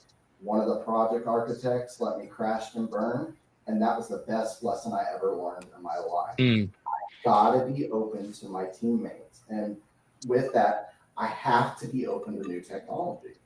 I can't be afraid of it. It's how can I utilize it to make my life from a personal and a professional perspective more effective but more efficient too, from that. So you can be an expert, but being a part of it together and sharing that knowledge, it only benefits you as a whole too, because that person's going to look at it and say, oh, look what I just found. It's like Josh and here, are you using the QR code? I had no idea. Like, okay, why are we just sending them videos, a full .exe and they're walking around? Now we can cater and do these specific shots with QR codes. Yeah. We don't have to spend not 1,000 hours, but a lot more hours modeling every single thing, say at an 80% level, where now we can concentrate at one area at 100% level and just send that QR code and let them see the full variation from that. So it's openness. And again, I'll be the very first person to say I was completely closed off. I'm almost 48. That doesn't sound old, but it's kind of old. I'm Gen X. Never had this thing before. She came out of the womb with one of these. It's like that kind of thing. It's technology. It's just changing all over, and you have to embrace it. How you can utilize it, how you can come an expert with utilizing it in your manner, and then helping everyone else from there. Yeah, because otherwise you also create this big divide between theory and practice, and the students that come into the workforce, sometimes they might even drop out. It might be something they're passionate about, but there's such a mismatch between what they were taught and what is actually happening out there, and that they're not prepared. I've seen that with a lot of architect friends of mine, actually, moving to a different field because of the difference between what their studies were and what life turned out to be like, and their practice turned out to be like. So I'm just I'm wondering, like, if you were talking, if you're thinking about, because it's one of the questions as well, advice that you would give to young professionals, doesn't matter if they're students or not, early on in their career, like what kind of advice would you give to them? That's easy. Be open-minded. I know that's kind of cliche, but we're all different, right? Extroverts, introverts, the way we think. You just got to be open-minded. It's not a singular person. It takes a lot of people to be effective in creating a project, because at the end of the day, it's for the client, right? It's not for us, it's for the client. And utilizing those tools.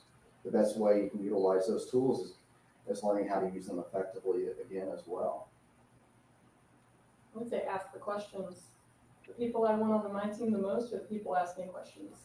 Because otherwise I'm assuming that you may have no idea what you're doing and you're not asking. Or I'm assuming that you know exactly what you're doing and maybe you don't.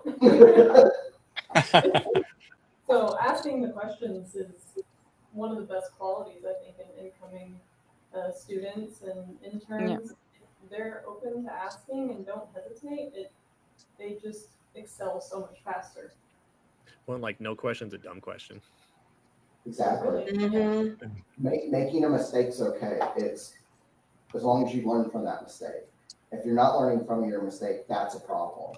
Mm-hmm. We're always going to make a mistake, especially when you come in new, no matter where you're at. It's that learning aspect from it. The number of people I have come up to me and go, okay, so dumb question. I go, no. No. We don't start with that. Yeah. I say that all the time. Okay, stupid question. There we go. Yeah, that's right. Yeah, stupid question. I would. So there's pros and cons of working with large brand name firms.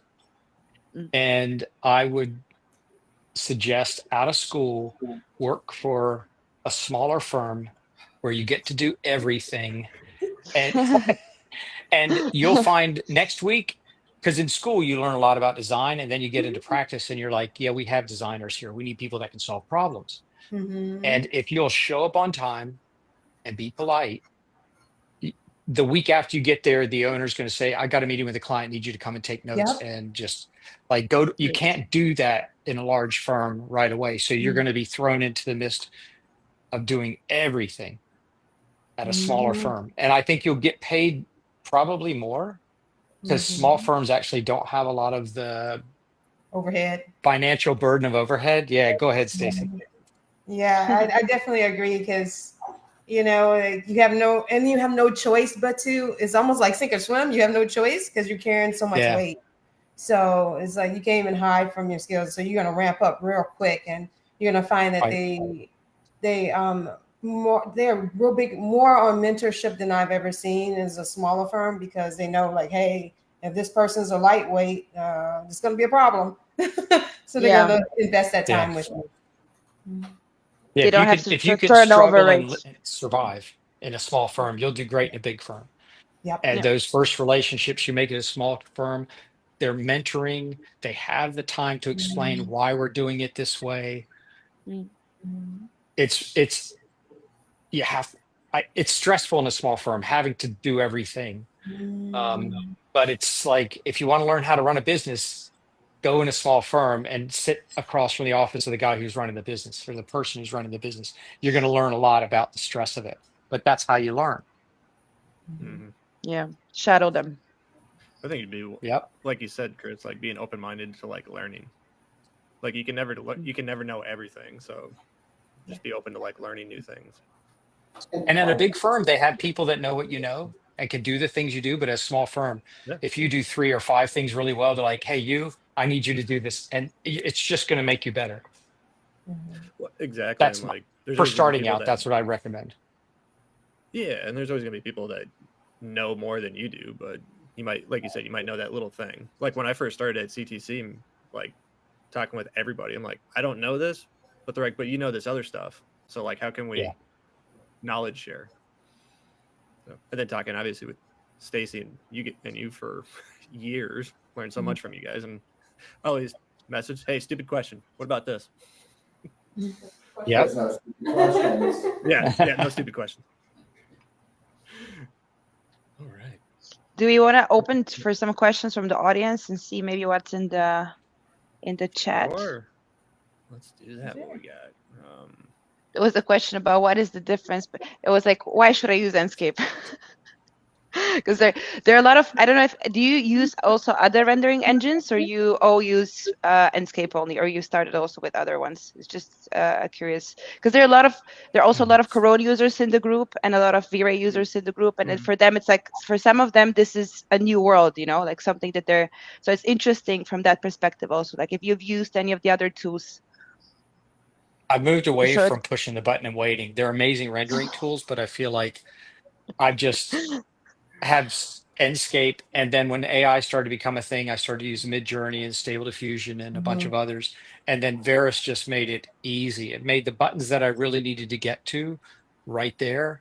The web portal of Veris is amazing. So if I don't want a model, I just want to sketch or compose with physical objects and then render those. So it's not that I don't appreciate those other ones. It's just I'm able to accomplish what I need to accomplish with Enscape. because of the community. Like when I look at the forums, I like, that looks Mhm. impossible. Okay, I can turn it up. I still feel there's a lot to learn. But as far as someone starting out, why should you learn to use Enscape?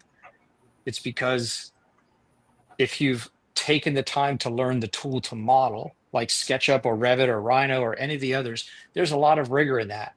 And then you get immediate feedback in Enscape. And there's lots of other tools that do that. I just think Enscape is like the fastest, easiest, most beautiful, like very shallow learning curve. But don't be incurious. Don't think just because Enscape does it, you should not learn how to, because you'll find other tools do things a certain way. You're like, oh, I wonder if I could do that. It's really about the technique. It's not just one tool to solve all the problems. I mean, to me, there's plenty of rendering options that you can do that would have a great final rendering. But Enscape to me is a project-wide, start to finish tool. So you can use it at any point of your project. There's so many things that it helps with, from sections to clash detection to renderings. We even did walkthroughs with the community to get them excited about it. So I just think that there's so many options with Enscape throughout the process, and that's what makes it such a useful tool. Yeah, Stacey mentioned this ability just to get better modeling, because like your busts in your model get discovered really quickly. So it just makes you be rigorous along the way instead of waiting till the end and cleaning everything up. You're just kind of constantly trying to improve it. Yeah, those soffits, right? Those always get missed.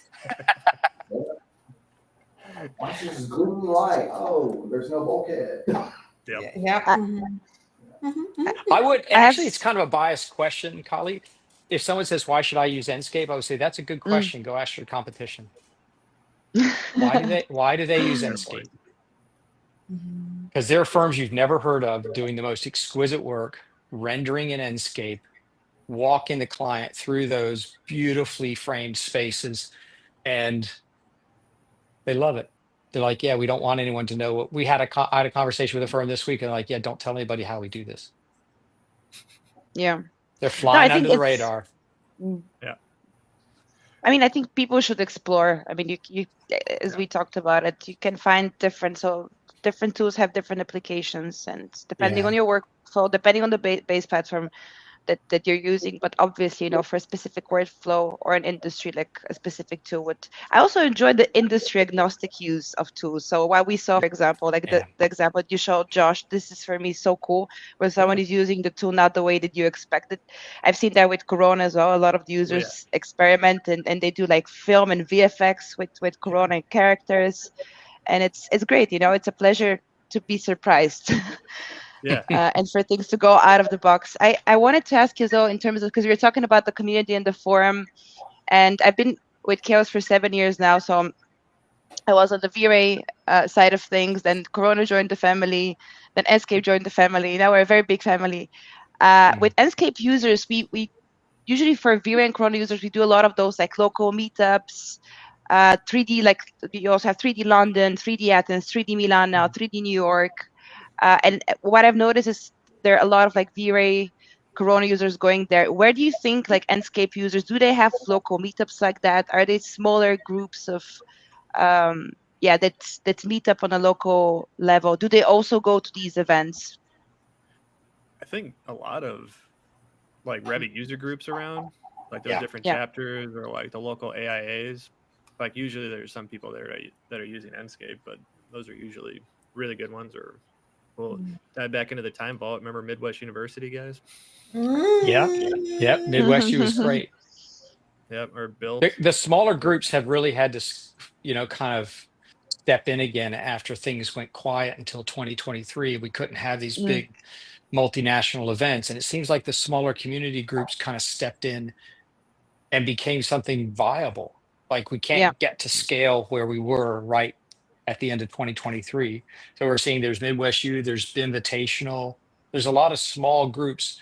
And even Revit user groups are still active Revit user groups, but it's there's something about getting together in person, talking about the thing that you were supposed to talk about, and then talking about the thing that you didn't think you were going to talk about, and having something to drink and having something to eat. That's a really important component. There's an emotional component to that. Absolutely. Yeah. Valuable. And it's a bit like a support group as well. Yep. You know, like you're all you're all crazy in a similar way. Like you can feel it.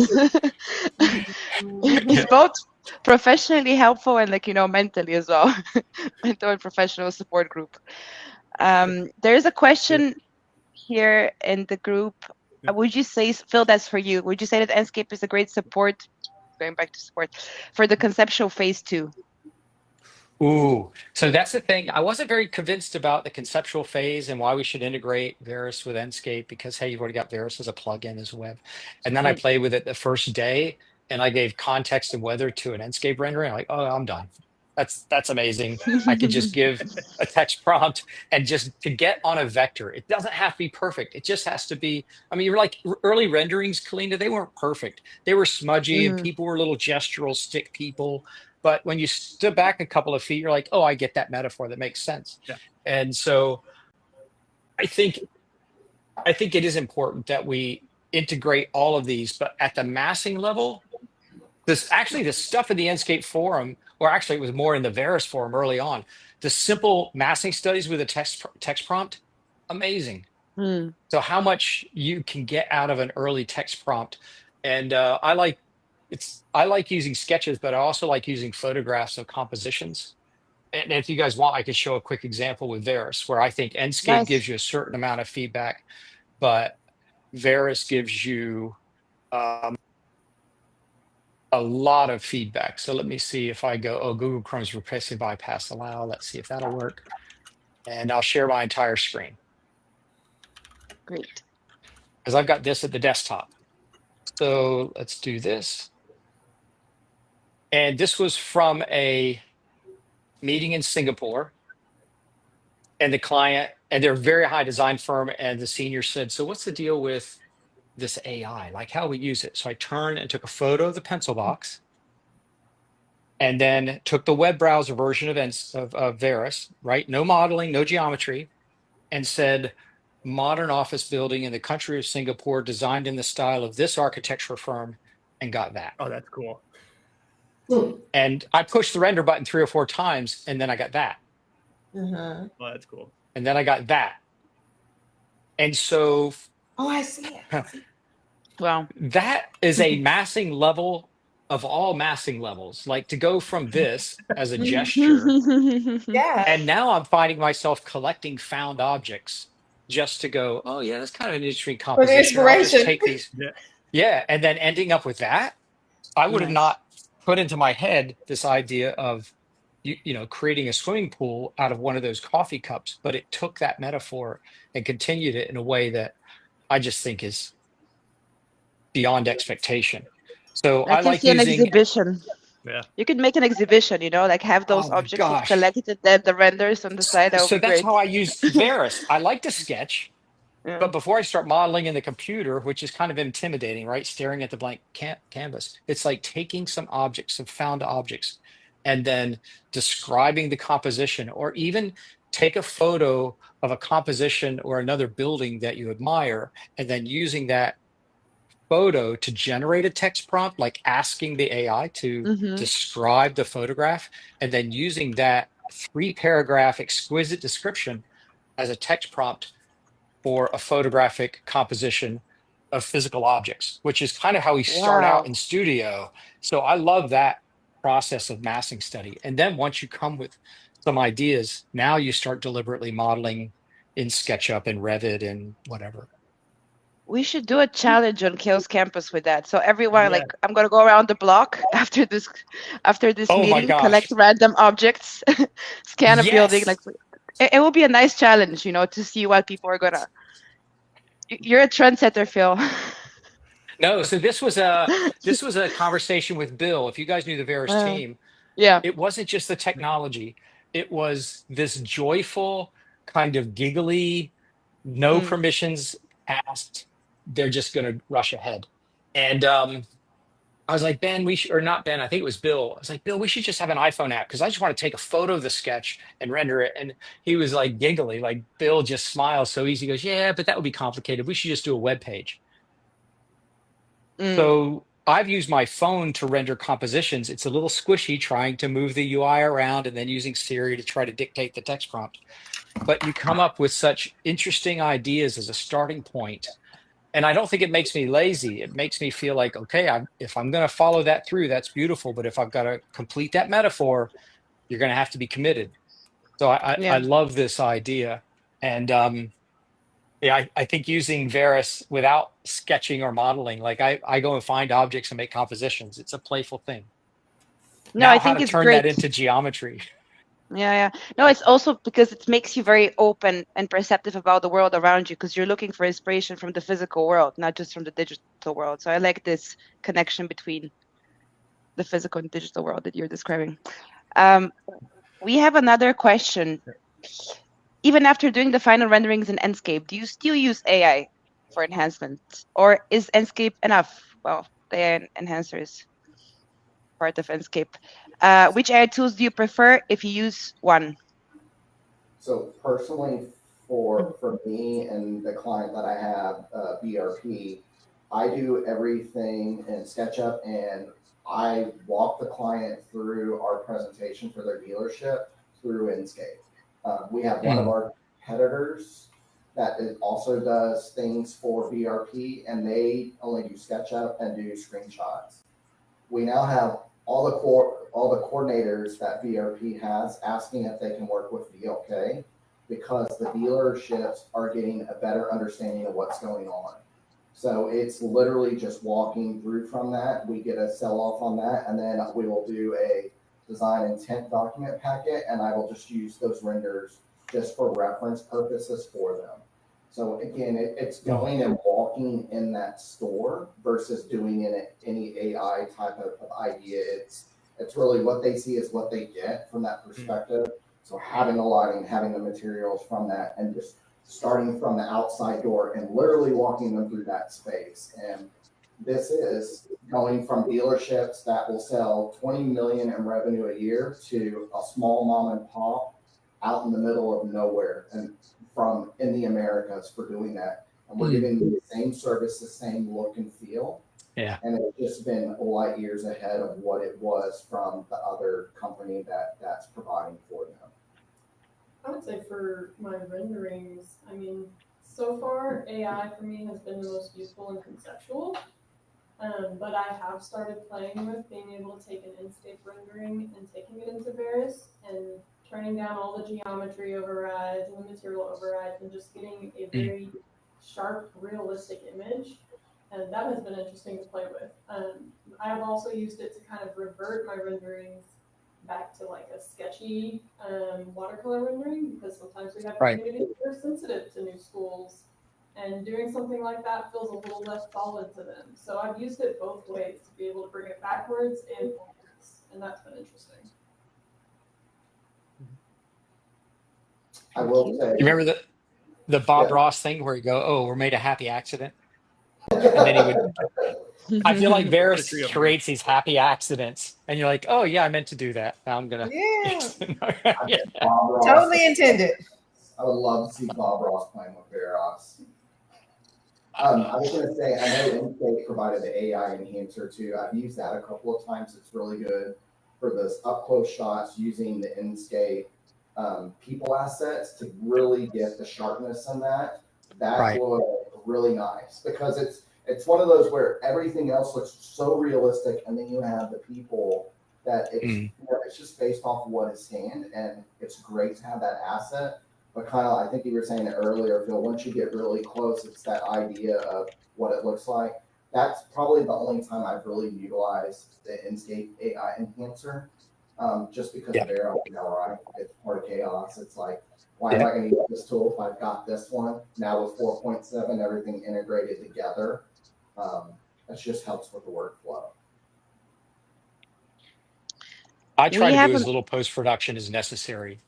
I don't know you guys, but if I can work a little bit more rigorously in the design file and get something into Enscape, I'm trying to avoid as much any post-production. Correct. I don't know. Photoshop to enhance a render. I don't feel like I do that, because I can adjust everything in Enscape because of the lighting controls, all the parameters that you can do, the time of day, using the sun. I think it goes back to Madison's wish list. It's one of those, we just wish we could give that to our colleagues too. So then all the renders are consistent from that. Because that's what our clients are looking for. They're looking for that consistency when you're doing a render. If we have a render that looks one way versus another, they kind of get this question mark in their face. So that's the beauty of Enscape and having those parameters and there, the lighting and everything else. We have another question from Amit. Since Chris talked about the photography department that you have, how important does Chris think photography is for the projects they do? And the question is open for all, but inspired by Chris. Will you say the question one more time? I think it's mostly about the importance of photography, because you mentioned photography a couple of minutes ago, and that there's a photography department and the role of photography in general. So he wants to understand more about how important it is. Is it an inspiration? Where does it stand in your workflow of process, if it stands at all? For all of you. And Madison can talk a little bit about this, but it's become an imperative role because there will be sites, acreage, hectares, wherever you are located at, that we're putting these new schools on. And the projects we're designing, and it takes 18 to 24 months, and then it starts construction. So we are going and we're documenting that. We're using the drones to get overhead, because we know we're already talking to our XD team about, hey, we want to put a rendering or an animation together to show the relationship from what the existing condition is to where it's going. And so having those tools in there, for me to go out to try to fly a drone, that's not my expertise again, right? Framing that image, knowing what it's like, we can say our goal is to take a render from this view, because we know in our mind, here's the front entry of where the campus will be, here's this location and all that. It's important, and this is something we had in-house photographers, and now we've got professionals that they've been doing that for a living and brought them on so they can really hone in on what their craft is. So again, it's having all these different components and bringing everybody together to create one holistic package from that. Yeah, I would say for us, the project photography is a start and finish portion of our projects. Being able to have somebody go out there and record the existing conditions of what we have, whether it be a new site or a renovation, to be able to record all of that. But also the project photography at the end and having those images, which is pretty incredible, because the one with the hippos, we have the project photography next to the Enscape renders, and it's incredible to see, like, it looks the same. It's really incredible. Isn't that spooky when you've walked around something that you've seen in Enscape a whole bunch, and then you walk in the actual building, you're like, feels like I've been here. After I hadn't touched that model for a year and a half, and I was like, oh, I know where I'm going. Wow. Yeah. Very surreal. But yeah, photography is a big part, and it's very helpful to clients. Hey, curious, speaking of photography on your mobile devices, who uses the 9 grid when they're taking photos? I'm not. No? Okay. I do. Yeah, because I want a 9 grid in Enscape. That's why I keep asking. I just want to keep a shortcut to turn on the 9 grid so I can frame the view. But it's I wanted Chris and Madison to go, oh yeah, that's critical. Oh, sorry. No, that is critical. I'm at the point in my life now where I'm trying to see the world as it. It's one of those. And not through your phone. All the time, which is counterintuitive, because I'm saying be open to technology. It's one of those. But no, it's more for the framing aspect of it. That's another. It is actually a really good point, Phil, in the instance of what Madison was talking about with the lighting settings and things like that. That's another role, because that's one of the things we do internally. We have a design group internally in our office, in the other offices, and we did an Enscape training last week or 2 weeks ago. And the senior associate was like, here's a view, you have 30 minutes, we want you to you frame it how you want and all of that. And that was one of the comments. It's one person had it or like a 2 point, or no, they had it as perspective. And it's just like learning from that about how you see it in the real world as a good training exercise for them. But I also saw recently where I've been looking at some videos on bringing in the skybox, the custom skyboxes. And so I want to start trying to push for us to be able to go out to sites and now create our own custom skybox for those sites to bring into Enscape, because I think that would be a game changer for us as well. Random thing. On topic of photography, have you guys used photogrammetry at all? Yes. To scan things? Phil, I know we've talked about this before. Oh, yeah. Custom assets, man. Yep. Dan Stein's got a nice how-to with custom assets and photogrammetry scans at the object scale. Yeah. I have one final question here, and I think it's been 2 hours now. Time passed like this. Yeah, same thing happened last time because we did a Corona celebration. And then after we officially closed the session, we stayed for 1 more hour in the session. It's crazy. I'm not expecting people to stay, don't worry. But the last question, unless anyone else wants to, like Josh or Theo, is about the future of Enscape and AI and their relationship. Like, how would you want it to grow? What do you want to see from it? What more do you want to see from it? Who wants to go first? I just like whatever occurs from an AI technology perspective, that chaos is integrating it into it. I think, again, this kind of goes back to the idea of there are small independent companies that will have really great ideas, but then they fall out. And so utilizing finances from a corporation standpoint, right? For us to go to our leadership to say, let's invest $10,000 or whatever that number may be, right? And something like, great, let's do that. And then the next year it's gone. And we're having to go back out again. That's the hardship. It's great to see that Enscape's been around and seeing how Evolve Lab is growing. Then you have a company like Chaos come in and get them and now put them in-house.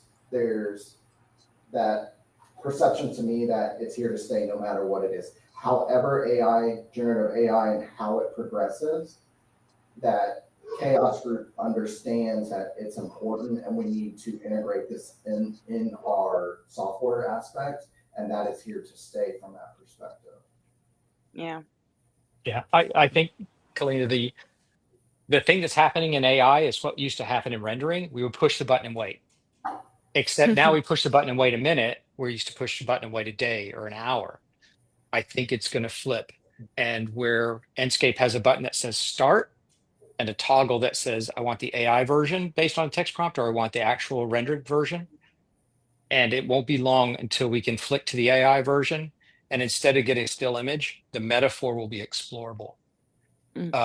So if you have that, you probably may have seen the massing study, just simple blocks in SketchUp that become like a container building, and it's a still image. But if that metaphor is persistent and the graphic cards are going to get better, we're going to be able to explore the model in that AI version in a way that's highly emotional. We won't be pushing the button and waiting to render. It'll be push the button to explore.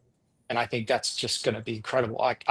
There's no other company in the world that's poised to do this other than Chaos, because we have this ecosystem of tools from beginning gesture all the way through very finished, polished product where we can connect this kind of workflow. Now you make me think of the the film Inception. Was it Inception where everything was moving and changing as Leo DiCaprio was walking? Yeah, that's how we're going to be rendering life, and because our thoughts are moving so fast, we won't be able to. If you want that industrial cheek metaphor, if you want that craftsman metaphor, and you have a massing study and the metaphor is there, it's going to be walking around inside and around the metaphor and not just push the button and wait, but for a minute. Yeah. Okay. You want to know mine? Yes. Of course. To implement AI to generate materials. Yep. I was going to say to implement. Stay tuned. Generate materials. Yeah. generate assets. That would be awesome, especially like To generate seamless assets. materials. Yeah. Seamless materials Yeah. and things like that. Yeah, especially people, humans, right? We're all culturally different demographics. There's sensitivities, and as a designer, you want to be sensitive to that, and you want to represent the work appropriately. So if we're putting certain assets in a model that do not meet that demographic or cultural base, we're doing a disservice. And we've been called out on things before from superintendents, like that does not represent, it's not representation of the students in this campus. I need you to re-render to do that. So that would be a really good one, utilizing AI to do that. Yeah. Swapping out. Are you using anything, Stacey, to do the rendering for materials yet? In the meantime, what do you like? Looks like you're on mute. I think you're on mute. You're on mute, Stacey. Yeah, currently we use Stable to generate like materials. We also use Midjourney, with the / tile parameter. So those are the main ones. There's some ways to do it in Photoshop, but Photoshop is still a little bit longer than the other two. Yep. Yeah, let me take a photo, upload it to the material editor in Enscape, and it just uses AI. Yeah, it just generates the seamless texture from an image. And of course, Substance. Yep. Substance. Yeah, that's a lot of people don't want to learn. Yeah, they don't want to learn another tool. It's like they're not doing it every day. That's not really a good alternative, really. I mean, a good solution for like a typical architect or designer. So, the ability to be able to do that inside of Enscape and they can just maybe do a prompt and say, hey, or like give a snapshot of an image of carpet and say, hey, I need this, to be running bond, tileable carpet. And it can just change that form and let them apply to the scene, I think would be a game changer. Yeah. Well, I think we're going to say the same thing. Yeah, I think it's time to wrap up. And this was beautiful, and we can keep on talking. So stay in Riverside after we close the session, please. But I just wanted to say thank you so much. This is a very special community, I think, because it's also connecting professionals that have been working in the field for years, but also people that are starting and they get a lot of support.